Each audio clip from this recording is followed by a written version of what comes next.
దేవుడు ఇచ్చినటువంటి ఆయుష్ అందుకే చెప్తాను, చాలా చాలా చాలా స్వల్పమైనటువంటి జీవితం, చిన్న జీవితం. ఈ చిన్న జీవితము దేవుడి కొరకు మనము బ్రతకగలిగితే ఇది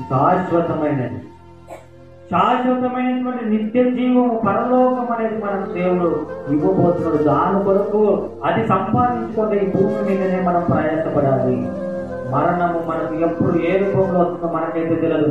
మన అందరినీ రక్షించాలనేటువంటి ఉద్దేశంతోనే మన ప్రభు అయిన యేసుక్రీస్తు వారు పరలోకం నుంచి భూమి మీదకి రావడము జరిగింది. మనందరి పాపముల నిమిత్తము ఆయన రక్తాన్ని కాచడం జరిగింది ప్రియులారా.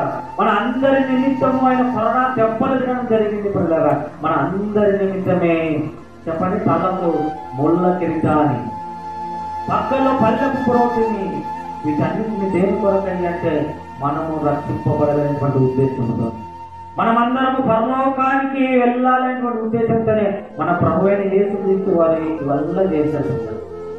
మనము పాపము చేయకుండా ఉండాలి, పరిశుద్ధులుగా ఉండాలనేటువంటి ఉద్దేశంతోనే మన ప్రభు అయిన యేసుక్రీస్తు వారు పరలోకం నుంచే భూమి మీదకి వచ్చి ఈ భూమి మీద మనం బ్రతకవలసినటువంటి బ్రతికి ఏంటో బ్రతికి దేవుని గ్రంథంలో రాయించి మనందరి వరకు మాదిరిగా ఉంచి వెళ్ళాడు. ఈ బైబిల్ చదువుతున్నటువంటి మనము ఇప్పుడు ఆయన అడుగు జాడలు ఎందుకు నడిచేటువంటి వారిగా మనం ఉండాలి.